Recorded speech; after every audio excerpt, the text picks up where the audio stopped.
반갑습니다, 여러분. 오늘 주신 하나님 말씀은 마태복음 5장 9절 한 절 말씀이 되겠습니다. 마태복음 5장 9절 한 절 말씀이 되겠습니다.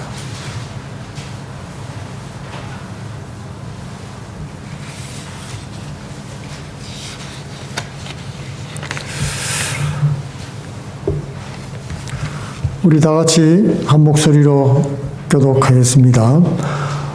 화평케 하는 자는 복이 있나니 그들이 하나님의 아들이라 일컬음을 받을 것이며. 아멘. 네.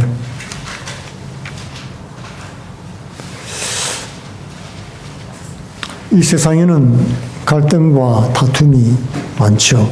이런저런 충돌로 늘 긴장하고 갈등하는 것입니다. 또 우리 그리스도인들은 하나님을 믿는 믿음 때문에 미움을 받거나 가정에서 또한 사회에서 핍박을 받기도 하는 것입니다. 사람들은 예수님을 사랑하지 않고 미워한다고 말하는 것입니다. 그 이유 없이 교회와 성도를 미워하고 해치려 하는 것입니다. 교회를 사회 악으로 규정하는 사회도 있습니다. 폐쇄시키고 타도하는 것이죠. 그러나 성도는 그럼에도 불구하고 그들을 미워하면 안 됩니다. 도리어 사랑하고 위해서 기도해야 되는 것입니다. 그래서 이 각박한 세상에서 화평을 이루어 나가야 한다는 것입니다. 그것이 바로 믿는 하나님의 자녀들의 사명이라고 하는 것입니다. 오늘 예수님은 화평케 하는 자는 복이 있다고 말씀을 했습니다. 그러면 어떤 사람들이 화평케 하는 사람들이고 왜 이 사람들이 복이 있는지 한번 살펴보기를 원하는 것입니다. 첫 번째로 화평케 하는 사람들은 어떤 사람입니까? 이 화평이라는 단어는 성경 원문에 가장 가깝게 영어로 번역된 것이 피스메이커입니다. 이 피스메이커는 싸우는 두 사람 사이에서 중재하는 사람을 말하는 것입니다. 중재자죠, 말하자면. 이 부부가 서로 이혼하려고 할 때 싸우고, 그 전에 화해하도록 중재하는 사람이 있습니다. 이걸 미디에이트라는 말로 쓰는데, 변호사에게 가기 전에 먼저 원만하게 화해하거나 합의하도록 도와주는 사람입니다. 그러나 오늘 예수님이 말씀하신 이 화평케 하는 자는 이런 피스메이커나 미디에이터가 아니고, 중재하는 사람은 제3자죠. 제3자입니다. 오늘 예수님께서 말씀하신 이 화평케 하는 자는 남을 위해서 중재하는 제3자가 아니고 당사자를 말하는 거예요. 본인 얘기입니다. 분쟁이 일어났을 때 억울한 일 당한 사람 없도록 중재하는 사람이 아니고 본인 자신이 그 억울한 일 당한 사람이라는 것입니다. 화평케 하는 사람은 주위 사람들로부터 해를 당하거나 이유 없이 공격당할 때 보복하지 않고 복수하지 않는 나 자신을 말하고 있는 것입니다. 단지 성경에서는 가만히 참고 인내하라고 하는 뿐만 아니라 적극적으로 나서서 사랑을 실천하고 화평을 이루어 나가라고 말씀을 하고 있습니다. 왼뺨을 치면 오른뺨을 돌려대라는 것이죠. 그옷 달라고 하면 속옷까지 벗어주고 말이죠. 한수를 더 뜨는 거죠. 오리를 가져가라면 함께 심리를 동의하고, 이 세상이 감당하지 못하는 그런 법을 주님께서 우리에게 주신 것입니다. 우리를 미워하고 공격하는 사람들을 미워하지 않고 도리어 사랑하고 기도하는 것입니다. 예수님 말씀에 순종해서 원수를 사랑하고 핍박하는 자를 위해서 기도하는 사람들입니다. 사실 이런 일은 인간적으로는 불가능한 것입니다. 예수 믿기 전에는 도저히 이런 법이 세상에 어디 있느냐, 그런 법은 없습니다. 우리가 드라마나 어디에서 세상 법정이나 이런 데서 보더라도 절대로 그런 일은 존재하지 않는 것입니다. 그래서 예수님의 이 산상수훈은 일반 세상의 도덕이나 윤리가 아닌 것입니다. 도덕 윤리가 그런 것을 가르치진 않죠. 하나님의 도우심이 없이는 도저히 불가능한 일인 것입니다. 성령으로 거듭난 신자가 아니면 절대 불가합니다. 주님 앞에 기도하고 성령의 감동을 통해서 우리가 순종할 수가 있게 되는 것입니다. 가만히 기다리고 앉아 있어도 안 됩니다. 예수님 제자가 되려면은 자기 십자가를 지고 나를 따라오라고 말씀을 하신 것입니다. 좋은 사람으로 그냥 그저 그렇게 살아가라고 말씀하시는 것도 아닙니다. 십자가를 지라고 하실 때 십자가는 여러분 절대로 부드럽지 않습니다. 십자가는 장식으로 메고 다닐 때는 아름답게 보일지 모르지만 그 위에 달린다고 하는 것은 완전히 다른 이야기죠. 찌르고 찢는 죽음의 고통이 있는 것입니다. 점잖은 종교놀이가 절대 아니라는 것입니다. 고통을 스스로 짊어지지 않고는 평생 죽을 때까지 사랑할 수 없다는 것입니다. 화평도 이뤄내지 못합니다. 원수로 살다가 그대로 원수로 죽게 되어 있습니다. 우리는 예수님을 따라서 나에게 주어진 십자가를 반드시 지고 가야 하는 것입니다. 그것은 예수님의 사랑을 나도 실천해야 된다는 것을 말씀해 주고 있습니다. 내 감정 따라가면 절대 불가합니다. 미운 사람이 사랑스러워질 때까지 기다리는 것이 아닙니다. 예수님이 말씀하신 이 사랑은 감정적인 것인 사랑이 아닙니다. 의지적인 사랑인 것입니다. 하나님을 사랑하라고 말씀하실 때 사랑이라는 성경에서 말하는 사랑은 행동을 말을 하는 것입니다. 굉장히 의지적인 결단을 말해주고 있습니다.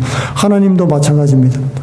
우리가 아직 죄인 되었을 때 우리를 사랑하기로 결단하신 것입니다. 그러므로 하나님의 사랑을 받고 거듭난 성도는 하나님의 뜻을 깨닫고 순종을 결단할 수가 있게 되는 것입니다. 이런 사람은 하나님의 사랑과 성령의 은혜를 넘치게 받았기 때문에 그 힘으로 화평할 수 있게 되는 것입니다. 자기 두 아들을 죽인 원수를 양자로 삼은 손양원 목사님과 마찬가지입니다. 긍휼과 용서의 마음이 되어서 적극적으로 생명을 살리는 사랑을 행하게 된 것입니다. 사형장에 이슬로 사라질 뻔한 그 사람을 살려달라고 탄원을 하고 아들 삼았지 않습니까? 자기 아들 죽인 것을 생각하고 그 생각에 사로잡혀 있으면 그럴 수가 없지요. 두 번째로 화평하게 하는 자가 복이 있는 이유가 무엇입니까? 그 이유는 하나님의 아들이라 일컬음을 받을 것이기 때문이다 라고 답을 해주고 있습니다. 여기서 하나님의 아들은 이 원어에 보면은 하나님의 아들들 그렇게 나와 있습니다. 성경에 그런 표현들이 많죠. 하나님의 아들들. 그 의미는 하나님 자녀들을 의미하는 것입니다. 대표 복수예요. 전체를 대표하는 복수입니다. 아들들 하면서요. 아들만 말하는 게 아니죠. 아들과 딸을 포함하는 자녀들을 말하는 것입니다. 성경에서 형제들 하는 것도 마찬가지죠. 형제 자매를 다 포함하는 대표 복수인 것입니다. 이건 왜 전부 다 남자들만 이렇게 말하냐? 남자만 있는 것이 아닙니다. 남성뿐만 아니라 여성도 전체를 대표하는 그런 표현들이 많이 나오고 있습니다. 그리스도의 신부란 말씀이 있죠. 여성으로 표현되어 있죠. 그러나 그리스도에 속한 성도와 교회를 가리켜서 그리스도의 신부라고 말을 했던 것입니다. 계시록 19장 7절과 2장 9절에도 어린 양의 아내라는 표현이 나옵니다. 어린 양의 아내는 여성으로 표현되어 있지만 교회를 가리키는 말씀이죠. 시온의 딸들, 예루살렘의 딸들, 이 말씀들도 다 성도들을 말하고 있는 것입니다. 이 본문에서 하나님 자녀라 일컬음을 받을 것이라는 뜻은 구원받을 것이다 그런 뜻은 아닙니다. 누구든지 선하게 살면 그 공로로 구원을 받게 될 것이다. 절대로 그런 뜻이 아닌 것입니다. 이 말은 하나님의 자녀의 합당한 자로 인정받는다는 뜻입니다. 하나님 자녀의 신분에 걸맞는 그런 사람으로 드러나게 된다. 과연 하나님 자녀답구나 라고 사람들로 인정받게 된다는 것입니다. 일컬음을 받는다는 뜻이 그런 뜻입니다. 그 이름에 걸맞는 합당한 자가 된다. 그런 뜻인 것입니다. 마태복음 5장 45절에는 예수께서 원수를 사랑하는 자는 하늘에 계신 아버지의 아들이 되리니 그렇게 말씀했죠. 이 말은 아버지의 아들이 되리라. 이 말은 하나님 아버지의 아들로 합당한 자가 된다는 뜻입니다. 그런 걸맞는 사람으로 인정받게 될 것이다. 구원받은 백성답다. 그런 뜻입니다. 하나님 자녀는 아버지 하나님을 본받아서 자녀의 신분에 합당한 삶을 살아야 한다는 것입니다. 우리 하나님은 사랑의 하나님이시죠. 해를 악인과 선인에게 골고루 비춰주십니다. 불의한 자와 어려운 자에게 비를 골고루 내려주시는 것입니다. 비록 인생이 악하고 죄가 많지만은 오곡백과를 가을이 되면 풍성히 거두게 해주셔서 배불리 먹고 살게 해주시는 것입니다. 화평케 하는 자는 왜 하나님의 자녀라고 불려집니까? 그것은 이 하나님의 아들들이라는 말씀에 그 의미가 담겨져 있습니다. 성경에서 이 아들이란 말은 히오스라는 단어를 쓰는데요. 아버지를 닮은 자, 그런 뜻이 있습니다. 그 단어 자체가. 그러니까 하나님의 자녀는 하나님의 넓은 사랑을 닮은 사람들입니다. 하나님은 곧 사랑이시라고 말하지 않습니까? 그 성품을 닮은 사람들이라는 거예요. 주위에서 우리를 공격하고 도발해 와도 너그럽게 참고 인내하는 것입니다. 그리고 그들을 위해서 기도하고 복음을 전하는 것입니다. 좋은 소식을 알려주는 것이죠. 나도 옛날에는 도전하는 사람이었고 배반하는 사람이었고 거역하는 자들이었지만 이제 하나님의 사랑을 받고 그 사랑을 전하는 것입니다. 그럴 때 우리는 하나님 자녀에 합당한 사람으로 드러나게 되는 것입니다. 하나님 자녀답다는 말을 듣게 된다는 말입니다. 사도 바울은 성도들에게 마음을 넓히라고 권고했습니다. 자신만을 위하고 자기 교회, 자기 가족, 자기 나라만 위하지 말고 그리스도를 본받아서 하나님의 사랑을 보여주라는 것입니다. 사도 바울은 갈라디아 6장 17절에서 내 몸에서 그리스도의 흔적을 가졌다고 고백을 했습니다. 성도들은 십자가 고난과 죽음의 흔적이 늘 따라다니는 그런 삶을 사는 사람들입니다. 세상 사람들은 예수님을 채찍질하고 못 박고 찔렀지만은 주님은 그 핍박을 피하지 않고 그대로 다 당하셨지요. 그리고 그들에게 분노하지도 않았습니다.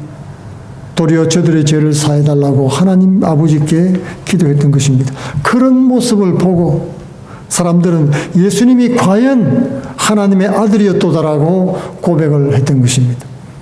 사랑은 말로 하는 것이 아니지요. 몸으로 보여주어야 알 수 있는 것입니다. 그것은 하나님 자녀들만이 할 수 있는 특권이기도 합니다. 이 세상 사람들은 도저히 본받을 수 없는 것이기 때문에 그렇습니다. 마지막으로 참 사랑과 화평은 나 자신을 비우고 부인할 때 가능하다는 것입니다. 오늘날 우리 주위에 갈등이 많이 있죠. 일터에도 갈등이 있고 가정에서도 갈등이 있고 교회에서도 갈등은 있습니다. 성경의 서신서는 모두 교회 내의 분쟁과 갈등을 다루고 있습니다. 부부 간에도 팽팽한 긴장이 오고 갈 때가 많이 있죠. 그래서 우리 주위에 참된 화평을 찾아보기가 쉽지 않은 것입니다. 그리고 그 화평을 계속 유지하기도 어렵습니다. 신앙생활은 열심히 하는데 왜 그럴까요? 거기에는 간단한 원리가 숨어 있습니다. 나 자신이 중심이 돼서 할 때 그런 일이 발생을 하는 것입니다. 신앙생활의 핵심은 여기에 있습니다. 내가 내 자아의 중심에서 내려앉는 것입니다. 그렇지 않으면은 교회를 오래 다니면 다닐수록 신앙생활 열심히 할수록 더욱 자기가 충만해지기 때문에 그렇습니다. 성경을 좀 알면 교만해집니다. 기도 많이 하면 다른 사람 무시하게 됩니다. 예수님 비유에 나오는 그 바리새인처럼 되는 것입니다. 그렇게 되면은 갈등은 더 깊어지고 다툼만 일어나게 되어 있습니다. 참된 사랑과 화평은 내가 낮아질 때, 내가 죽을 때 가능한 것입니다. 나 자신을 비우고 자기를 부인해야만 가능하다는 말입니다. 예수님이 말씀하신 이웃 사랑, 원수 사랑은 자기 부인이 없이는 절대로 불가능합니다. 무언가를 열심히 하고 자기가 충만한 사람이 아니고 자기를 비우고 자기를 부인하는 사람이 신앙이 좋은 사람입니다. 예수님은 자기를 비우시고 낮아지시고 십자가에 죽기까지 복종하셨던 것입니다. 이런 자기 희생과 자기 부인을 통해서 나 같은 죄인을 사랑해 주셨던 것입니다. 예수님을 본받아서 자기를 죽이고 자기를 비울 때 참사랑과 화평이 이루어질 수가 있습니다. 하나님 자녀의 합당한 자로 인정받는 화평한 성도들 다 되시기를 축원드리겠습니다. 기도하겠습니다.